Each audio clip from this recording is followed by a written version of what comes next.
Hello, I'm Sonny Movie Madman, and I'm back.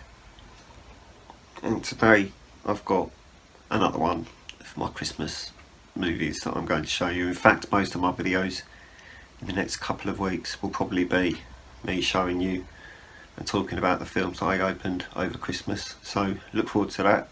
Today we're going to be talking about The Orphanage on Blu-ray.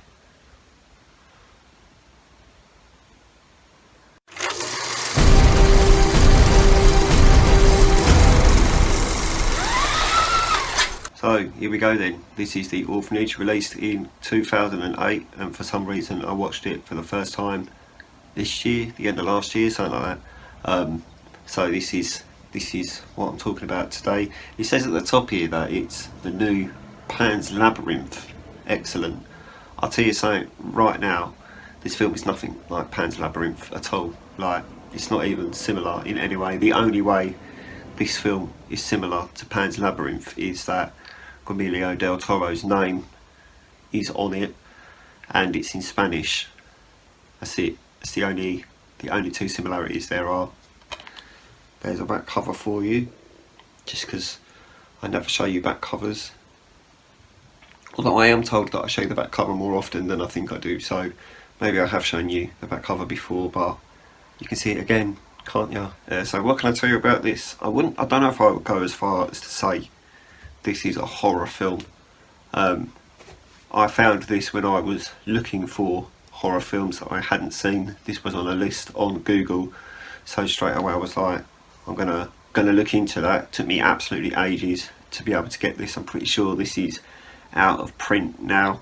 I mean, even when I bought this from eBay, I was meant to be getting it brand new, and it didn't even come with plastic wrapping or anything like that, so I'm willing to bet it wasn't brand new, because either that or they took the plastic wrapping off just to wind me up because they knew that I was going to make a video about it, but I doubt it. So this might surprise you, but the film is about an orphanage. Well, I say that, it's not really about an orphanage. It's set in an ex-orphanage.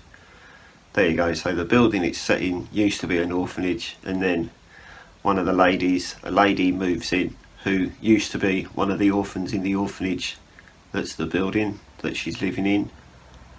She moves in, and I think she wants to start her own orphanage, because she's like, oh, I want to go back to where I was brought up. And then she was moved into a family, which is literally in like the first 5 minutes of the film, is the small girl being moved into a family, and then obviously she's grown up.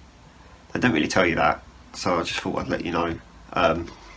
She's grown up, she moves back into the orphanage after everyone's moved out and it's been closed, blah blah blah. She's got her own son, who is technically an orphan as well, so it's not actually technically her son, she's just adopted him. Her and her husband have adopted this small boy, and he doesn't know he's been adopted until later on in the film, but we won't ruin too much of the film for you, but he does find out later on in the film that he was adopted.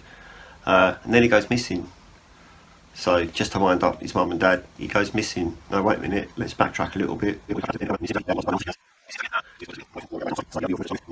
This family moves into the house. Little boy's an orphan.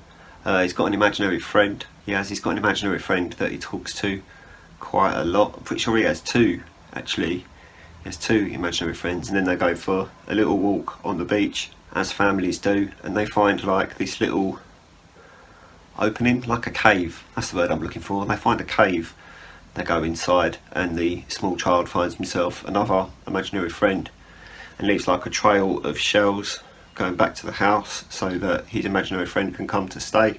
And then the mum wakes up in the morning to find all these shells outside the front of the house, so ooh, spooky, eh? And then the little boy goes missing, so it looks like the little boy's been kidnapped by his imaginary friend, basically. But yeah, we won't go too much more into the story because I don't want to ruin it, do I? So anyway, I quite liked this film. It's one of those films that keeps you guessing as to what's actually going on all the way to the end of the film. Not that there's a problem with that, you know, it's kind of the idea of a mystery thriller, that you keep guessing all the way to the end.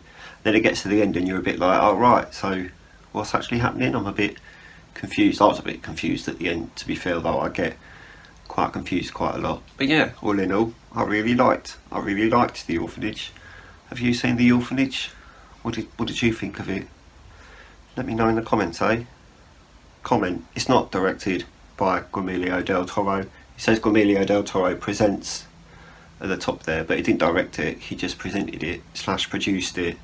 You know, a bit like everyone thinks A Nightmare Before Christmas is directed by Tim Burton. It's not. He just presented it / produced it. Same with The Orphanage, but with Guillermo del Toro, not Tim Burton. Anyway, that's it for today.